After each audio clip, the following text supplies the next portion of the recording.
Hi everyone, this is Kerim Baran with SolarAcademy. I am here today with Alvaro Acosta of Lightsource BP. Alvaro is the Senior Director of BESS, which stands for Battery Energy Storage Systems, and the commercialization of BESS across Lightsource BP in the US and beyond. So we're going to talk a little bit about Alvaro's background first, and then we will dive into what's new in the world of battery energy storage systems in the world of utility solar development. So with that, Alvaro, thank you for coming on, and good to have you here. Happy to be here. Yeah. So let's talk a little bit about how you found yourself at Lightsource BP, maybe going back in your early career, like how your career has evolved and what brings you to Lightsource BP and what are the opportunities that you're seeing there? I have an electrical engineer background. I started working for a consulting company in Latin America, basically transmission and distribution projects like studies. In the world of utility power, essentially. Yeah, and electrical utilities is actually is part of the Enel Group, the biggest distribution company in Colombia. Then I was hired by an an IPP, an independent power producer, like a global IPP. Hmm. With them, we developed several projects in Latin America, the Middle East, Africa. They were based in Miami, so This is So Energy, is that right? correct. So Yeah. Energy, yeah, on your LinkedIn profile. Yeah. So after working with them for a couple years, they relocated me here in Miami. We work on several projects in both permanent and also like temporary power projects, like emergencies and things like that, all all over.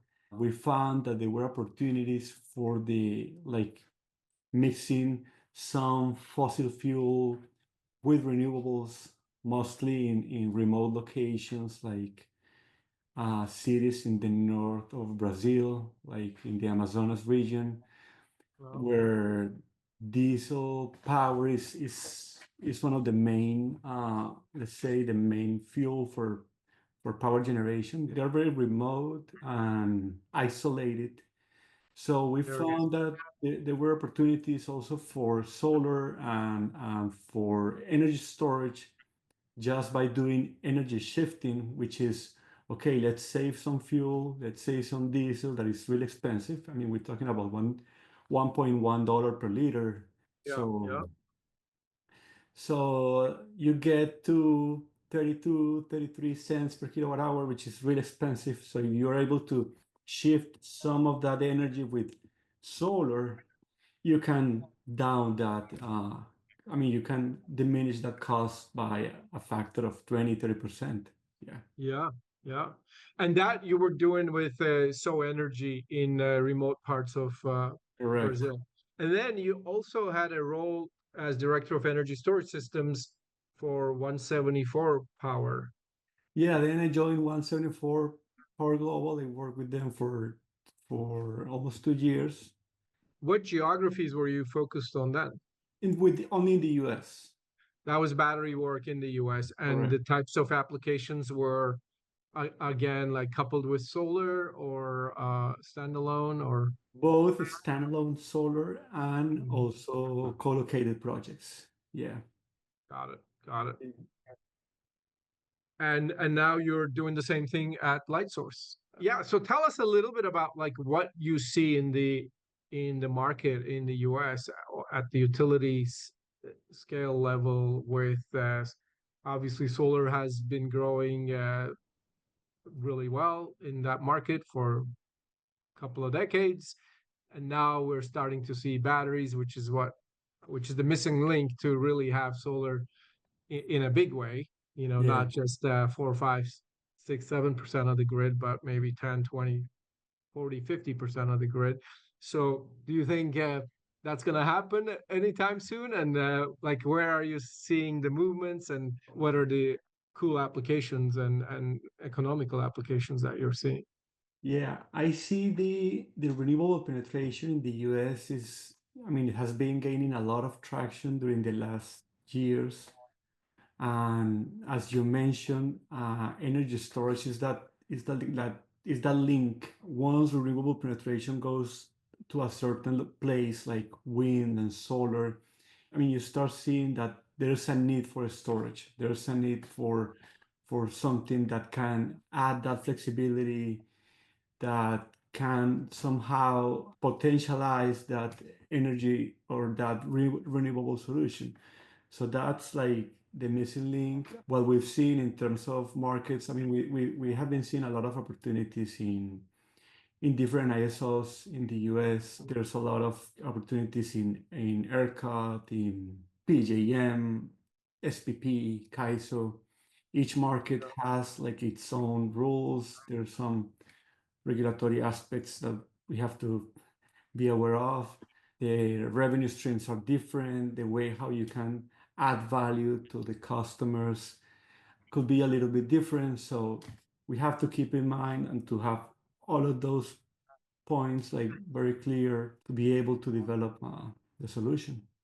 Yeah. So what let's talk about like how they're different. Like how like can you tell us a little bit about like the West Coast market and the ERCOT market or maybe Yeah, PJM like or the Northeast? Like what are some high level bullet points that there kind are of like several drivers that, and all of them have, I mean, we have to keep in mind all of them. For instance, there are some states in the US which have renewable portfolio standards or clean energy mandates. So most of the time, those states have like an accelerated renewable penetration that like as we just discussed, it brings opportunities to storage. So there's like the northern states in PJM, MISO, they're known for that.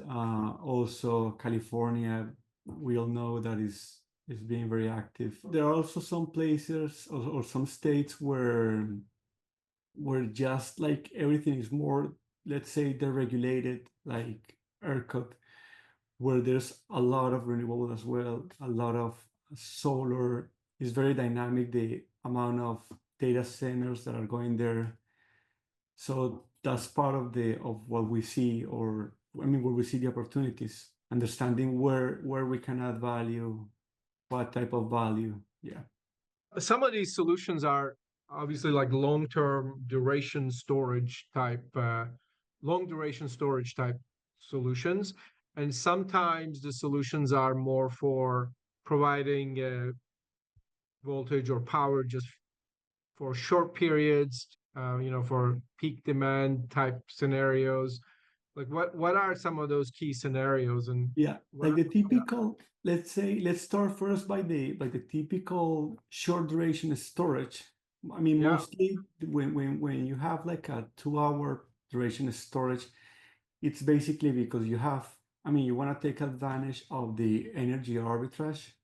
Hmm. So that's basically like a peaker where when you charge the battery at low prices or where the load is low, and then you discharge the battery later during the afternoon when the sun is down and when the Prices are high. demand picks up. So that's basically, so that difference on the energy is what they call is what we call the energy arbitrage, and it's one of the most important revenue streams in some markets. Yeah. There's also some um, grid services which are called ancillary services in most of the, and they are basically all over the place, where you basically provide frequency regulation. You basically stabilize the grid. And we see that in PJM, in ERCOT, CAISO. There's a name for that. It's like a VPP monetization or like not demand charge, obviously, but it's like on demand providing that extra frequency to the grid, and you make a big chunk of money for providing a ton of voltage for a really short period of time, right? Exactly. What's the term for? I thought there was a term for that. I forget what that term is. Like, I mean, the scarcity events, Yeah, yeah. like for instance, in ERCOT, there's some situations where the system finds like the margins between the supply and the demand when they get too low. They Mhm. call that like a scarcity event or a scarcity Yeah, condition. And at yeah. that point, batteries and others can take advantage of that situation. And you can really make a lot of money just And during a short period of time. that type of revenue that the battery asset owner makes has a specific term to it too, I thought. Or maybe I can't remember that term. Like it's called a certain kind of revenue to the battery owner. Or maybe it's just called scarcity event revenue or something like that. Yeah. Yeah. And what are some other types of monetization techniques for battery energy storage systems?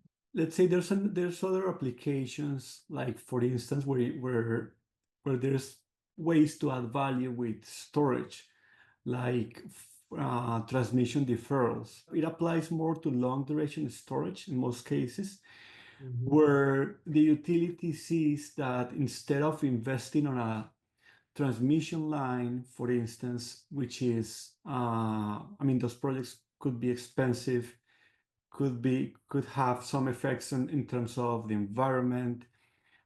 It can take long for in terms of permitting, developing, construction, and everything.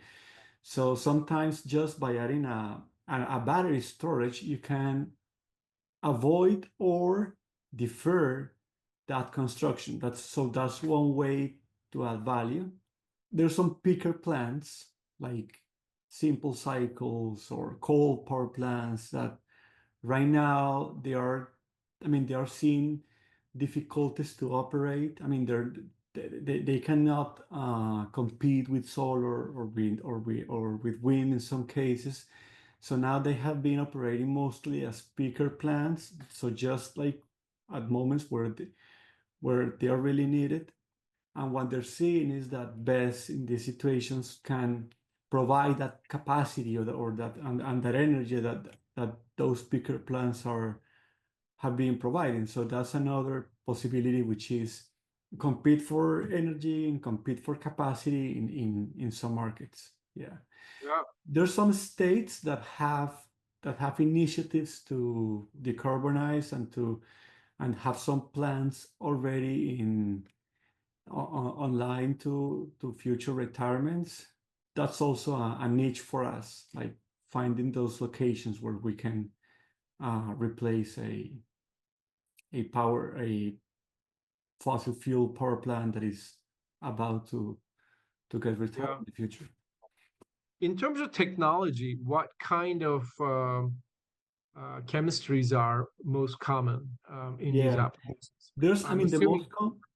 the most common one and the one that is being most successful right now is the lithium ion. It's like the dominant for grid Mhm. scale applications, also for EV right now. Yeah, There's some other technologies like flow batteries, like the vanadium redox, zinc, bromine. They are good for certain applications because they are easy scalable. So you can just like add, if you need power, you can add easily, you can just increase from, I don't know, for 20, 30 megawatts to 50, or you can also increase the capacity duration of the battery as well. They may degrade less than lithium, but they also have less round trip efficiency. So you always have like mm. there's a lot of things to always When you say less consider. round trip efficiency, does that mean like they have fewer life cycles in terms of lifespan, or is it that they can't go to 100% and down to 0%? What I mean round trip efficiency is that normally the energy that the battery charges, it goes through a conversion process where it loses some energy. There's some energy lost due to the I conversion see. process. Yeah. Like So you you, lose in inverters a so little bit. you correct. So Same you thing lose in the happens. rectification and you lose on the in the version of the energy. Yeah, so and that obviously affects the ultimate kilowatt hour price of the electrons that are. Correct. Yeah, Exactly. got Exactly. And there's also one interesting technology right now, which is the sodium-based batteries. Those batteries right now, they don't compete.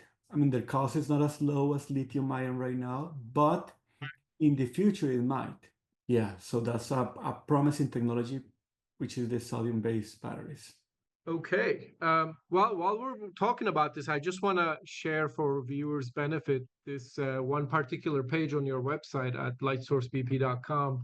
If you go to the US site and under Energy Solutions, Energy Storage System, there is a really good resource here in terms of understanding the basics about all the storage system solutions you guys are offering and the value you provide to the utilities.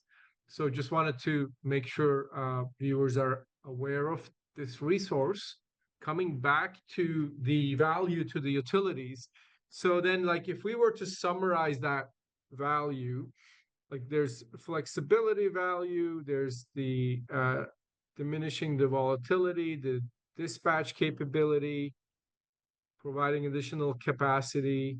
Yeah, maybe we can talk a little bit about like certain use cases.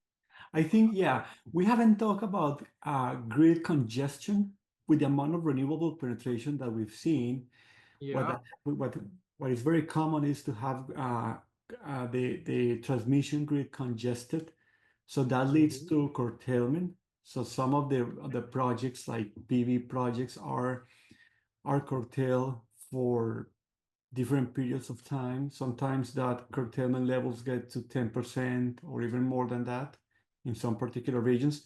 So having Yeah. a battery project co-located or in the vicinity can help to diminish that And charge. that helps lessen the volatility on the grid, I guess. Correct. Right? Yeah. Yeah. Because, and that curtailment then, does that usually happen in the midday hours when solar is shining strong and directly onto the system? And the system is producing more than the inverters can and take probably. And yeah, that's essentially free energy loss. Correct. And putting that on a battery. And also, if it's running at full force, that might be just too much. Yeah. And sometimes, and most of the times by doing that, you are reducing the overall cost of energy because what happens is that the LMPs or the energy prices at the node, they are, I mean, they have like three main factors, which is like the what they call the lambda, which is the system price, plus the congestion component, plus losses. So if you have Mm. a large congestion component, you're basically having a greater cost of the energy for that particular node. So Yeah. with the storage over time, what you do is you're able to lower that cost of energy for this in the system. So I get that. And the dispatch use case, what does that look like? I think you briefly touched on it, but can you like clarify that again? What's the dispatch?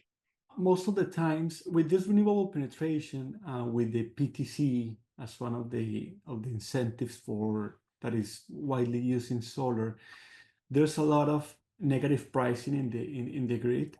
So batteries can take advantage of that, like charging at really low prices, Yeah, negative sometimes really during, negative. yeah, So yeah, you actually make money for taking electrons into correct. your battery. Yeah. Exactly. And then you can sell that energy into the market when the price is higher. So you get a big difference. Yeah.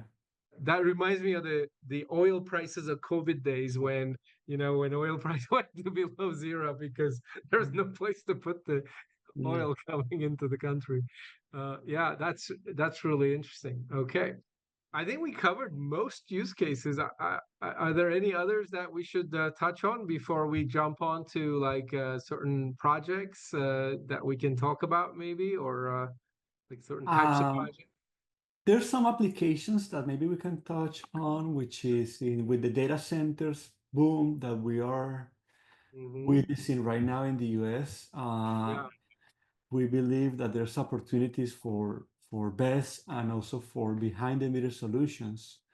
Yeah. We know that those data centers, what they really want, I mean, they want mainly two things. One is renewable energy, and the other one is really, really reliable energy, right? I mean, they Yeah. want the energy 24/7. They cannot tolerate like having a lack of power by Yeah. any means.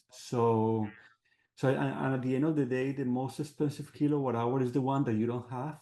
And battery storage can be like a very important, like a key player of behind the meter solution where you can have like many other pieces like solar, in some cases wind, or for a particular data center or a group of data centers.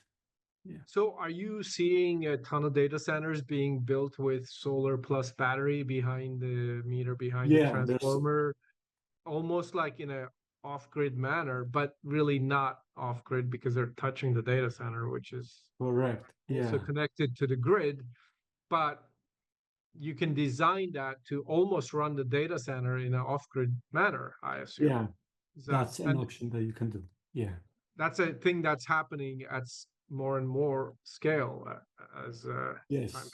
I'm even seeing in the startup world, in my little venture operation, I'm seeing residential focused startups with like 2, 3 kilowatt hour solar, or about that, maybe 3 kilowatt hour battery, or maybe bigger battery, all like to be dropped into a backyard, and so you can plug in your AC or things like I'm seeing solutions like that. I mean, of course, there's been solar direct to AC kits that you can buy in the Caribbean too, which makes a lot of sense. But as batteries are getting cheaper, the applications of solar plus battery, even in small residential settings as well as Yeah.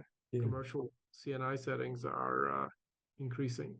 What else are you seeing besides data centers, Besides data centers, there's opportunities for microgrids. like in campuses and stuff like that? Yeah, like Yeah. things like that. Of course, those applications are for probably for batteries with a smaller capacity. Yeah, but there's also opportunities like that, or also in places where like islands in the Caribbean and things like that. When you are talking about a data center battery system, like what's an average size, or what's a range of sizes? And when you're talking about a small Caribbean island, I Mhm. mean, those islands run on the diesel economy, like you were saying in parts of Brazil. So putting in battery there, I have no doubt, makes a ton of economic sense, Yeah. politically and socially, business wise. It might rub certain people the wrong way. I'm just curious, like, are these deployments happening at what scale? How is it come like, and what are the sizes of these types of batteries? Yeah, in places like the islands, I mean, I've seen projects like around 50 megawatts, 100 megawatts, 4 hours. Yeah, that's like, Wow. I mean, it's not big compared to what you see here in the US in Yeah. markets like Yeah. CAISO or ERCOT, where you see 200, 300 megawatt batteries. So, Yeah. but Yeah. still is important. And then in terms of data, like what's a typical data center battery Data size? centers, yeah, there's like three types of data centers. There's the hyperscale data centers, which are huge, like demands from 500 megawatts to 2, 3 gigawatts. And Then that's then the you have wattage, or the gigawatt hours are we talking about, or like the wattage are we talking the about? load. That's like The the load. We're talking about the loadings. load. Yeah. Yeah. Yeah. Then you have the artificial intelligence, the AI ones, which are, I mean, the range are between probably 30, 40 megawatts to 400 or something like that. And then you have the edge data centers, which are the smallest ones, where it could be from 500 kilowatts to 10 megawatts. And there's opportunities for all of them. Yeah. Of course, yeah, I mean, one of the most important aspects is that you have to understand their particular needs and try to find like a tailored solution, like a customized solution, depending on the particularities of each data center. Yeah, Sure. Yeah. I mean, I'm sure every Just like every CNI solar project is a different animal, every Exactly. battery project is also slightly different. What else can we talk about? I think we covered a lot of key use cases and top value props for batteries coupled with solar. Besides these data centers, CNI applications, microgrids, is there anything else? Any last words or I would thoughts that say, yeah, I would say that, I mean, like us as Lightsource VP, we want to be, of course, technology agnostic, and we strive like to add the most value possible to our clients, and of course to our shareholders as well. But yeah, but we want to look for those opportunities where we really can add value, and that's what we're doing here. Yeah. and you guys are one of the my favorite type of developer because you are sharing a lot of your knowledge with the market as you are innovating, and you're generally on the forefront of innovation in terms of social impact and more socially acceptable ways of developing these solar farms, literally on physical farms, and kind of coupled with nature and respecting that aspect of nature as well. So that's been my observation of Lightsource, and thank you very much, Alvaro, for coming on and sharing more of your wisdom and know-how. Thank you, Karim. Thank you. All right, Bye. we will continue more of this soon. Thank you. Bye. All right.